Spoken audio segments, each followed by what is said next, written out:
no matter how good you become at dancing, no matter how big the stages are, no matter how many people you dance in front of, no matter how much you've been dancing, no matter how well you have trained, the comparison syndrome and what's in fitness, which is body dysmorphia, exists on the dance floor for every dancer across all dance styles, no matter what level you are.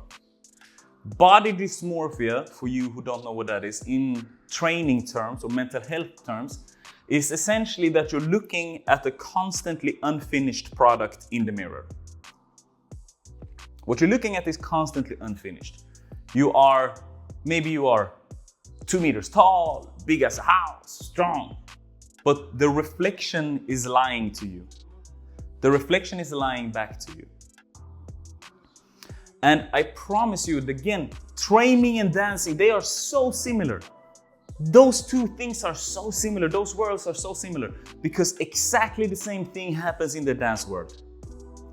That you practice, you dance, you do the right things. People love your dancing, but you don't appreciate what you see in the mirror or on the video. It's a constant battle. It's almost like the mirrors are skewed.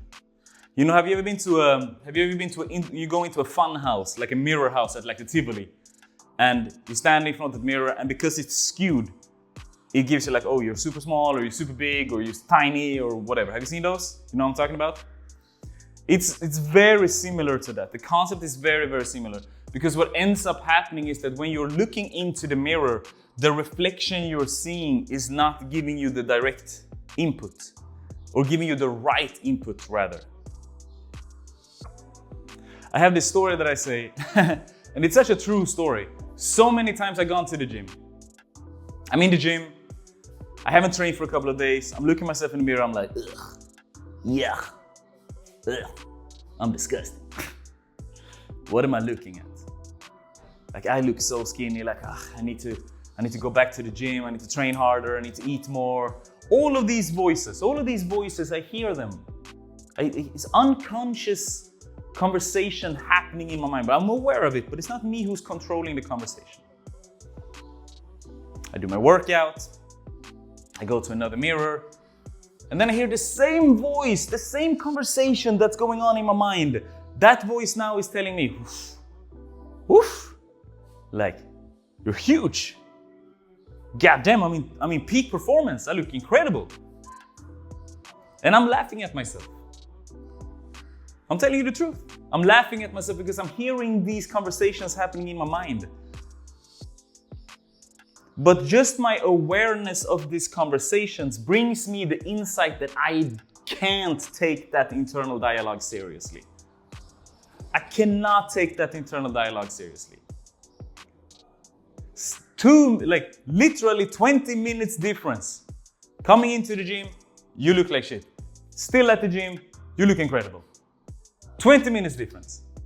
This is just voices that just keeps hearing. This is like old scars, and like I'm saying, this whole topic is just about like body dysmorphia, but for a dancer. Because body is one thing, but on the dance floor, we have exactly the same thing. Exactly the same thing. I've been dancing with people or doing shows, and I feel like, wow, like I get so caught up in my mind. I'm doing my waves, I'm doing what I know I'm good at. I'm hearing all of these things, and I'm like, oof, I get lost in my brain almost. Like the internal dialogue is going crazy on the dance floor sometimes. And that's gonna happen at every level of your dancing career. I promise you, it's not going to stop. But just the awareness of this, it's going to help you. Because it doesn't come down to the fact that, oh, I want to stop my negative self-talk, I want to stop this internal dialogue. It's not the case. That shouldn't necessarily be the goal.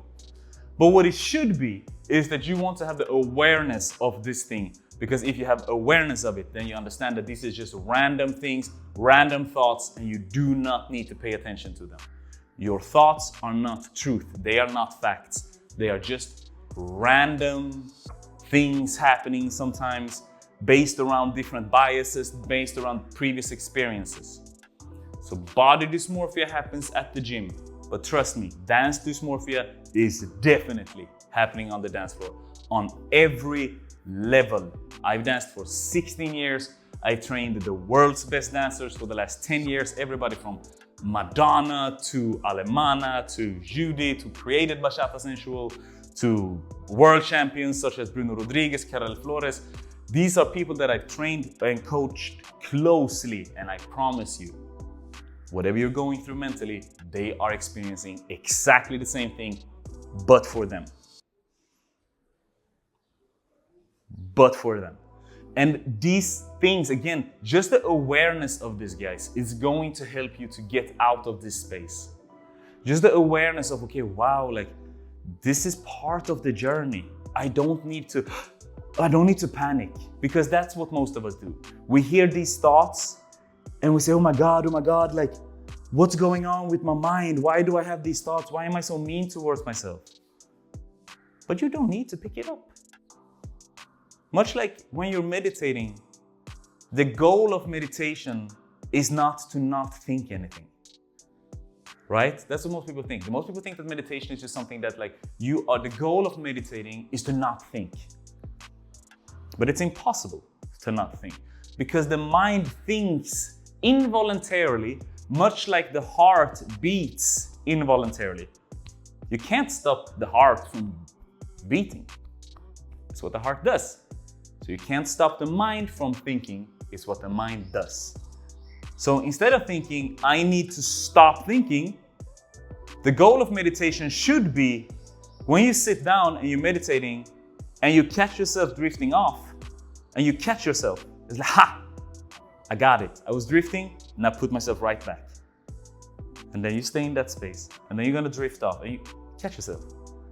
So meditation should be seen almost as a practice of catching yourself drifting and trying or doing your best to drift as little as possible and catch yourself to come back. Because what most people do is that we meditate and then we drift and then it's like, oh, I can't meditate. I can't meditate, right? Like I'm the worst. And the same thing happens on the dance floor. The same thing happens on the dance floor. So instead, when you're dancing and you want to, and you're judging yourself, you're thinking something negative, and now you're judging yourself for thinking negatively. So it's like negative upon negative. Instead, think, here I am. Look at me. I'm judging myself once again. It's okay. Let me just enjoy my dancing. Why? I am here for dance. I'm here to dance. That's why I'm here. So that should be the intention that you go into.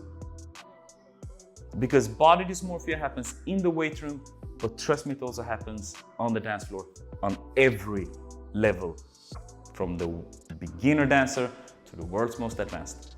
How do I know it? I've coached the majority. I've coached every level. Every level I coached.